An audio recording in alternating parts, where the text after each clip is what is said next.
Greetings students, welcome back to class. It's History Continue, Chapter 11th, The Making of the National Movement 1870s to 1947। यानी 1870s के बाद से 1947 तक के जो इंसिडेंट इंडिया के पास्ट में हुए हैं वो हम यहाँ डिस्कस करेंगे। यानी जो नेशनल मूवमेंट या राष्ट्रीय आंदोलन जो चले हैं उनके बारे में हम डिस्कस करेंगे। Students, in front of you there is a picture. It's the picture of the Quit India Movement. Quit India Movement जो है 8 अगस्त को इसका प्रपोजल जो है स्टार्ट कर दिया गया था और 9 अगस्त को ये स्टार्ट हो गया था इन 1942। और famous slogans during this movement was given by the Mahatma Gandhi, do और डाई, करो या मरो का जो स्लोगन है वो महात्मा गांधी ने इसी मूवमेंट के अंदर दिया था। Students, in the previous chapter we have read the given things: the British conquers the territories and take over the kingdoms, introduction of new laws and administration institution, changes in the lives of peasants and tribal, educational changes in the 19th century, debates regarding the condition of women, challenges of the caste system, social and religious reform, and the revolt of 1857 and its aftermath। ये चीजें हमने अभी तक discuss की हैं। इससे हम पूरी तरह से जो है एक प्रकार से अवेयर हो गए हैं और हमें पता भी चल गया है धीरे धीरे किस तरीके से ब्रिटिशर ने इंडियंस जो टेरिटरी थी उसको अपने अंडर में ले लिया था और बाद में जो है इंडियन कल्चर के साथ भी उन्होंने छेड़खानी करनी स्टार्ट कर दी थी। जो ट्रेडिशन था इंडिया का उसको भी चेंज करना उन्होंने स्टार्ट कर दिया था। Somewhat it was right and somewhat it was wrong. Emergence of nationalism. Nationalism क्या है? राष्ट्रवाद, नेशन के प्रति आपकी सोच, नेशन के प्रति आपका प्रेम, लव, वही चीज आपको नेशनलिज्म की तरफ आगे लेके जाती है। अब क्वेश्चन ये है कि ये नेशनलिज्म आया कहां से? जो रिफॉर्म हमने अभी डिस्कस किए थे, जो प्रीवियस रिफॉर्म हमने डिस्कस किए थे कि लैंग्वेज जो है लैंग्वेज पॉलिसीज चेंज कर दी गई थी, कम्युनिकेशन बढ़ गया था इंडिया के अलग अलग हिस्सों में, अवेयरनेस सोसाइटी के अंदर आ गई थी, लोग अपने भले के बारे में सोचना स्टार्ट कर चुके थे। उन चीजों से जो है नेशनलिज्म की फीलिंग आई थी, लोगों ने सोचना स्टार्ट कर दिया था। The territory of India for the people of India. यहाँ भले ही अलग अलग क्लास हो, कलर हो, कास्ट हो, लैंग्वेज हो, जेंडर हो, दैट डजेंट मैटर, बट यहाँ के रिसोर्सेज और यहाँ का सिस्टम वो इंडियंस के लिए है और जब तक ब्रिटिशर यहां से नहीं जाएंगे तब तक वो इंडियंस का नहीं हो सकता। एज द मेंशन हियर कि सारी की सारी चीजें इसके अंदर जैसे मेंशन की गई हैं, जो इंडिया है वो अलग अलग ग्रुप्स में भले ही डिवाइडेड हो लेकिन यहाँ के लोगों का है। And mention the until the control ended over India could not be for the Indians. The consciousness began to be clearly stated by the political association formed after 1850s। After 1850s जो association बने हैं इसके अंदर mainly political institution थे ज़्यादातर, और इन्होंने क्या किया, इन्होंने आवाज़ उठानी स्टार्ट कर दी है।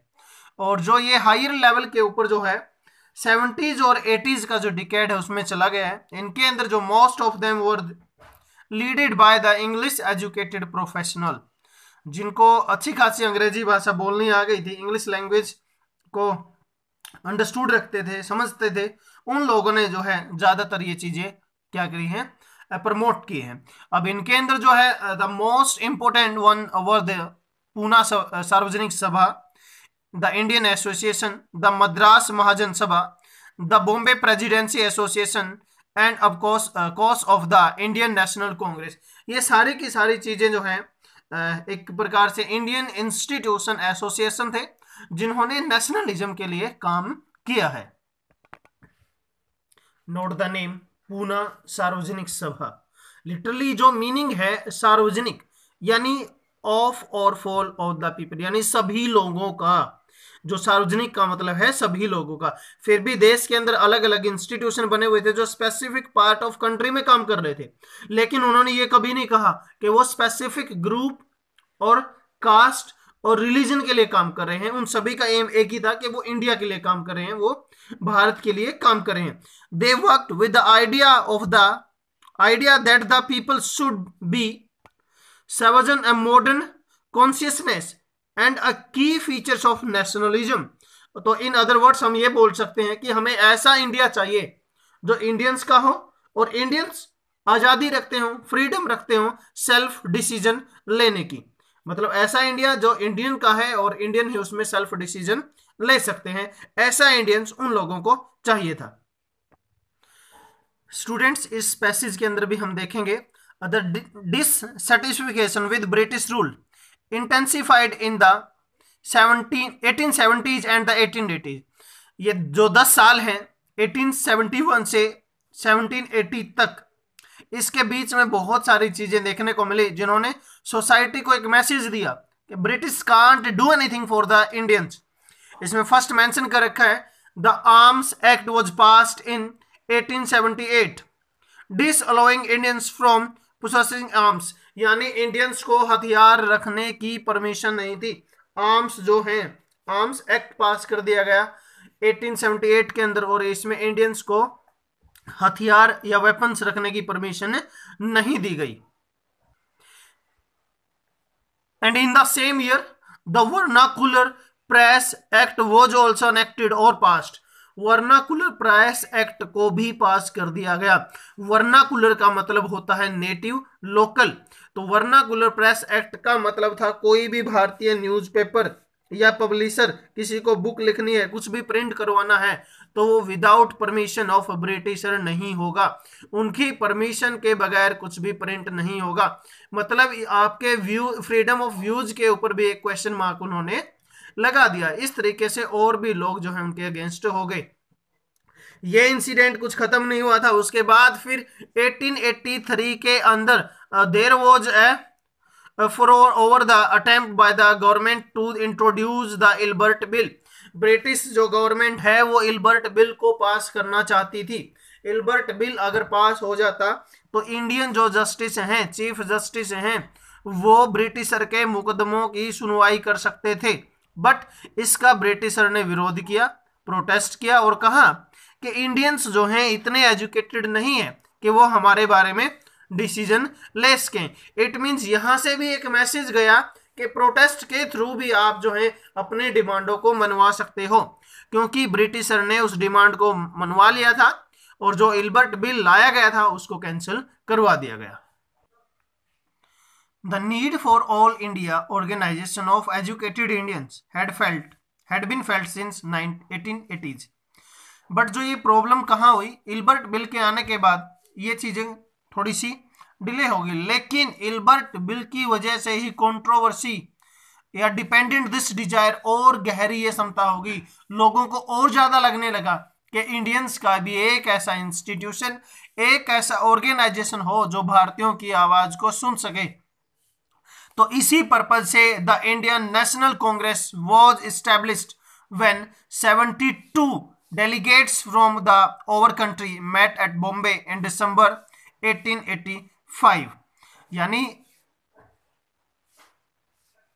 दिसंबर 28 दिसंबर थी, यह मेंशन नहीं कर रखा बुक के अंदर। 28 दिसंबर को 1885 के अंदर बॉम्बे के अंदर जो है कांग्रेस की फाउंडेशन रखी गई और इसकी फाउंडेशन के अंदर 72 मेंबर्स थे।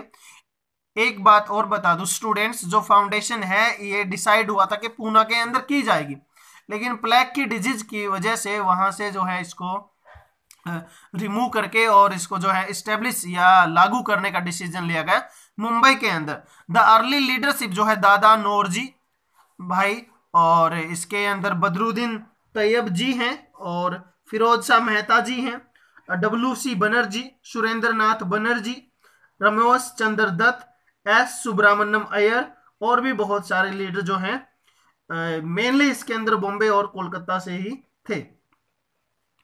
अब इसके अंदर जो है for all the members of British parliament, जो नौरोजी हैं वो ब्रिटिश पार्लियामेंट के अंदर भी मेंबर रहे हैं। ये एक काफी इंपॉर्टेंट यहाँ क्वेश्चन है। जो दादा नौरोजी हैं, जो वो दादा भाई नौरोजी ब्रिटिश पार्लियामेंट के अंदर भी मेंबर रहे हैं। गाइडेड द यंगर नेशनलिस्ट, और उनको उन्होंने गाइड भी किया था।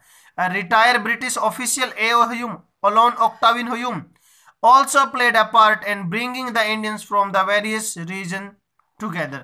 और फाउंडर के तौर पर जो है एओ ह्यूम को ही देखा जाता है। The source one, who did Congress seek to speak for, मतलब कांग्रेस जो बनी है किसके लिए बनी है, क्या इसके एम है, इसके बारे में इसमें जो है बताने का प्रयास किया गया था। द न्यूज़पेपर है इंडियन मिरर, उसमें लिखा गया था जनवरी 1886 में जो कांग्रेस है वो इंडिया की करंट पार्लियामेंट होगी और फ्यूचर की भी पार्लियामेंट होगी जो इंडिया को लीड करेगी। और बदरुद्दीन तैयब जी पहले मुस्लिम प्रेसिडेंट ऑफ कांग्रेस रहे हैं। और उससे पहले की अगर हम बात करें तो पहले जो कांग्रेस प्रेसिडेंट है वो WC बनर्जी, व्योमेश चंद्र बनर्जी पहले कांग्रेस के प्रेसिडेंट रहे हैं। और पहले मुस्लिम जो प्रेसिडेंट रहे हैं बदरुद्दीन तैयब जी रहे हैं। अगर हम बात करें उसके बाद जॉर्ज यूले पहले ब्रिटिश प्रेसिडेंट कांग्रेस के रहे हैं। तो 1887 के अंदर ये प्रेसिडेंट थे कांग्रेस के। तब इन्होंने कहा था the Congress is composed of the representatives not of any one class and community of India but of all the different communities of India. यानी जो कांग्रेस है वो पूरे देश का नेतृत्व करेगी, किसी एक ग्रुप का नेतृत्व नहीं करेगी। Students, it was all over about this lecture. Thank you, have a nice day.